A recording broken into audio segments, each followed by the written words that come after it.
It was a quiet night. Snow fell gently outside, covering everything in a soft, white glow. I sat alone in my house, wrapped in a blanket, sipping on a cup of hot tea. The wind howled outside, rattling the windows. The house was silent, except for the occasional creak of the wooden floor. It was an old house, and sounds like that were normal, or so I told myself. I turned on the TV for some noise, but the signal was weak. The screen flickered. Then, I heard it. A soft knock. It wasn't at the front door. It came from the back of the house. My stomach tightened. I lived alone, and no one should be outside in this weather. I set my cup down and slowly got up, my heart pounding in my chest. I walked to the hallway and listened. Silence. Maybe it was just the wind? I turned back, but then another knock. This time, it was louder. I grabbed my phone, but no signal. My hands felt clammy. Taking slow steps, I moved toward the back door. The curtains were drawn, and I hesitated before pulling them apart. Nothing. Just the snow-covered backyard, empty and still. I let out a shaky breath, relieved. I turned around to head back to the living room when something caught my eye. Footprints. They weren't mine. They led from the back door to the window near the kitchen. My chest tightened as I followed them with my eyes. Then, a shadow moved. Panic shot through me. I grabbed the nearest thing, a lamp, and held it like a weapon. My breathing was quick, my body frozen. Then, the knock came again, but this time, it was inside the house. I spun around, my heart racing. The living room was empty, but something felt different. The blanket I had left on the couch was now on the floor. Someone had been here. A creak sounded from the hallway. I gripped the lamp tighter, stepping forward. My reflection stared back at me from the dark TV screen. But then, I saw it. Another face, right behind mine. The lights flickered. I turned around. Nothing. My pulse pounded in my ears. I needed to leave. I ran to the front door, yanking it open. Cold air rushed in, but I didn't care. I stepped outside, my breath coming in fast clouds. The snow was untouched. No footprints. No sign of anyone. But as I turned back to look at my house, the lights inside switched off, one by one. Then, the door slammed shut, on its own. I stood frozen, unable to move. My heart pounded in my chest. I reached for my phone again. Still no signal. I backed away, staring at the house, unsure of what to do next. Then, a whisper. Not from inside the house, from right behind me. I spun around. The street was empty. My breath came in short gasps. The cold air burned my throat. The wind had stopped. The world was completely silent. Then, the whisper came again, right by my ear. "You're not alone." I turned and ran. I didn't stop until I reached my neighbor's house, pounding on their door until they answered. I spent the rest of the night there, refusing to return home. The next morning, I gathered the courage to check. The house was still locked. Nothing was out of place, no footprints, no signs of a break-in. But as I stepped inside, my blood ran cold. There, written in the frost on the living room window, 2 words: "Welcome back."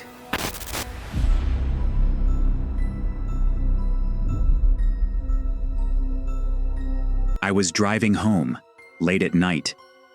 The road was empty, covered in a thin layer of snow.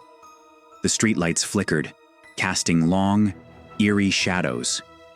My car's heater was on, but I still felt a cold chill. As I turned onto a smaller road, taking a shortcut, I saw her, a woman walking alone.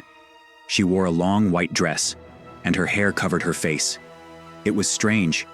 Who walks alone, in the snow, at midnight? My heart started beating faster, but I told myself it was nothing. I slowed down. Maybe she needed help? But as I got closer, she suddenly stopped. Then, she turned her head, and my blood ran cold.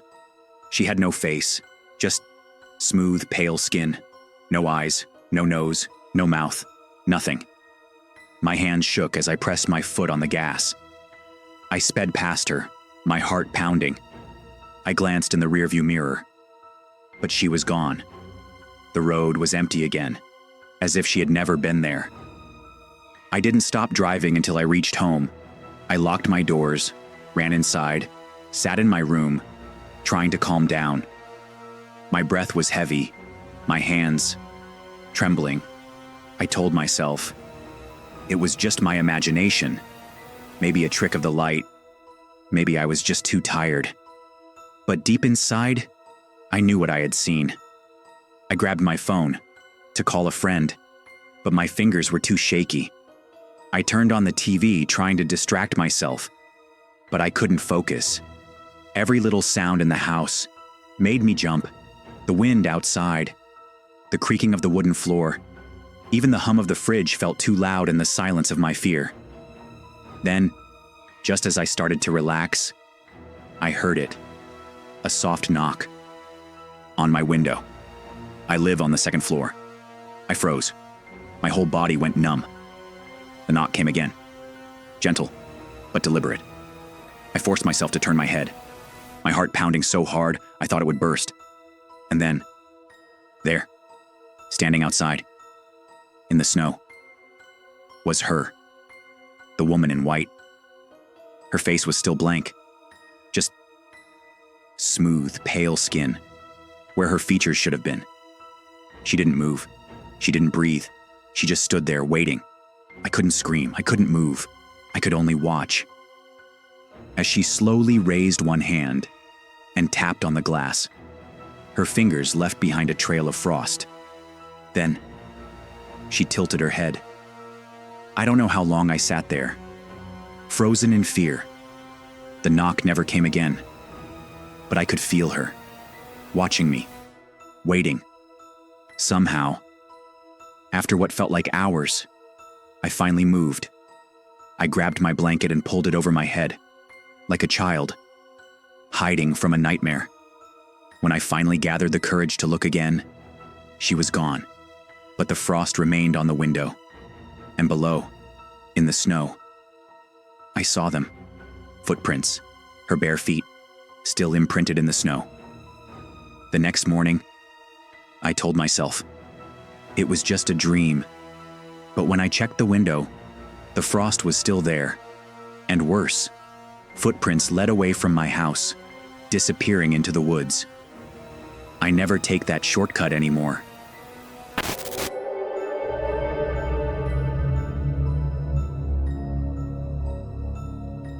When I was a kid, I stayed the night at a friend's house. I'd been there many times before, but I had never stayed the night. His mom was a heavy smoker, and his dad drank a lot of beer. Besides that, they were the perfect family. So, my buddies and I stayed up late, eating junk food, drinking soda, and playing N64. Around 2 a.m., we all decided to go to sleep. I woke up to the sound of a crash, like someone had knocked over the good china. I tried to wake up my friends, but they wouldn't move. So I crept up the stairs, alone, in the dark. When I got to the top step, I saw something had tipped over onto the dining room table. As I got closer, I could barely make out two figures. One was my friend's dad, his head trapped between what had fallen and the table. The other was just a shadow, its head twisted in my direction. And it screeched. I just stood there, terrified. The walls began to tremble, almost to the rhythm of its scream. Finally, I screamed back, "Go away!" I felt something shove me, and I flew backwards, through the walls, through the ground, until I hit the floor of the basement.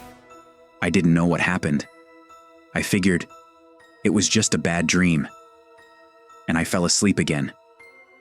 When I awoke the next morning, I was really itchy. It was cold, but it was winter, so that wasn't unusual. But something felt off. I felt like I wasn't around my friends anymore.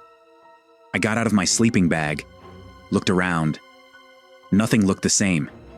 I yelled for my friends, for the adults, but got no response. I walked around, crying, for what felt like hours, until I started to hear voices. Underneath me, I heard them calling my name. I couldn't tell who it was at first, so I stayed silent. A few minutes passed, and then I heard my mom. She was praying, begging for me to come home. I heard her crying, and I called out to her. She stopped so abruptly, I almost didn't notice, until she started screaming for my dad. Minutes passed. I was crying. She was consoling me. Then they found me, in the attic. From what I could gather, I had apparently disappeared from my friend's house 4 days prior. They thought I had been kidnapped. The police were looking for me. Family, friends. Almost the whole town had been searching. All the while, I was in the attic. Now, here's the thing. There was no entryway to the attic inside the house. If you wanted to get in, you'd have to climb through a window on the side of the house. You'd need a 20-foot ladder, plus power tools. But I was only 10 years old. The only other way was to break through the ceiling. I was taken to the hospital, interviewed by police, by psychiatrists, and none of them could explain what happened. I had 5 long scratches down my back, all parallel, same length, same width, marks along my arms, my legs, and the white of one of my eyes. It was red for a month. My eyes are normally blue, but one was red and blue. I didn't show signs of torture or psychological distress. It was like I had just teleported there. I was starving, confused, but nobody knows what happened or how. It's been many years now, and to this day, nobody has any clue what really happened to me that night.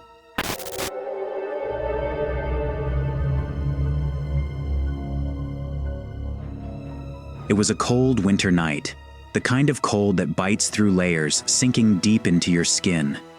Snow fell in thick waves, covering the road, the trees, everything. The world outside was silent, still, almost too still. I had just finished moving into my new apartment, a small, quiet place on the edge of town. I wanted peace, a fresh start, somewhere away from noise, distractions, people. But that night, I realized I wasn't alone. I settled onto the couch, wrapping myself in a thick blanket, watching the snow pile up outside my window. The heater hummed softly. The clock on the wall ticked. Slow, steady. Everything felt normal. Until it wasn't. It started as a whisper. So faint, I almost didn't hear it. I reached for the remote, ready to turn up the volume. Then, tap, tap, tap on the window. My breath hitched. I turned my head slowly. Heart pounding. Outside, through the thick curtain of falling snow, a figure stood. At first I thought, maybe it's just someone caught in the storm. But the longer I stared, the more I knew. Something was wrong. The figure was facing me, but it had no face. Just smooth, pale skin, like something unfinished, something not human. I blinked, and it was gone. A sharp chill crawled up my spine. I tried to laugh it off. Maybe I was just seeing things. Maybe the snow was playing tricks on my mind. Yeah, that had to be it. Then, knock, knock, knock, this time, at the front door. I froze. No one knew I lived here yet. No one should be visiting me. And in this storm? No way. I got up slowly, my body moving before my mind could catch up. I reached for my phone. No service. Figures. The knock came again. Louder, more insistent. I swallowed hard. Stepped toward the door. Looked through the peephole. Nothing. I exhaled. Shook my head. Told myself, just the wind. just the storm. I turned the lock, slowly cracked open the door, just a little, just to check. The hallway was empty. Snow blew in from outside, swirling in the freezing air. No footprints, no sign of anyone, just the wind. I shut the door quickly, locked it, double locked it, tried to shake off the feeling creeping up my spine, tried to ignore the way my hands were trembling. Then, a whisper, not from outside, behind me, inside. I spun around, my eyes darting around the apartment. Nothing, just my couch, the table, the dim glow of the heater. But I felt it. I knew something was here. Then, a footstep right behind me. I bolted, rushed into the bedroom, locked the door, pressed my back against it, my chest heaving, my ears straining, listening. The whisper came again. So close, I could feel the breath on my skin. "Let me in." My blood turned to ice. I pressed my hands over my mouth, trying not to scream. The room felt smaller, the air thicker. Then, the doorknob turned. Slowly, I threw myself against the door, holding it shut. Heart slamming in my chest, sweat cold on my skin. It stopped. Silence. I held my breath, waited, counted the seconds. 1, 2, 3. And then, a knock, right next to my ear. Software deliberate. Waiting. I couldn't move, couldn't breathe. I just sat there, listening, praying, hoping the sun would rise, that this thing, whatever it was, would leave. Hours passed. The room was still. The storm had stopped. But I knew. I wasn't alone. By morning, I gathered the courage to unlock the door, to step outside, to look. Everything was normal. No sign of anyone. No footprints, no evidence of the night before. Maybe I had imagined it. Maybe it was just a dream. Then, I saw it. On the mirror. Written in the fog. "I found you."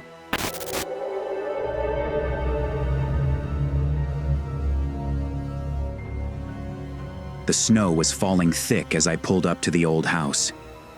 It sat at the end of a long, winding road, isolated from the world, buried beneath a heavy layer of winter's touch. The place was massive, more of a mansion than a house, and it looked like something out of a horror story. Something about it felt wrong, but I had nowhere else to go, and I was exhausted from the drive. I had to stop. The door creaked open.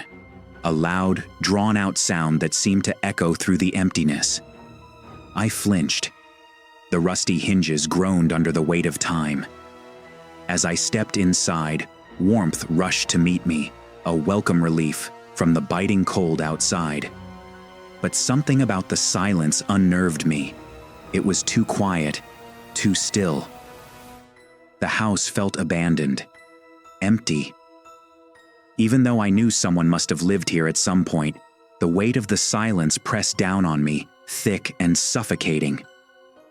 My footsteps echoed in the large foyer, and I couldn't shake the feeling that I was being watched.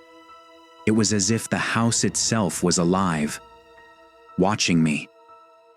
I forced myself to walk deeper into the house, trying to ignore the unsettling atmosphere. The floors creaked under my weight. The peeling wallpaper seemed to mock me, adding to the sense of decay, of something forgotten. Still, I pressed on, finding the living room with a crackling fireplace. The warmth was soothing. I let out a breath, sinking into the chair. But then I heard it. A faint sound, soft footsteps, above me. My blood ran cold.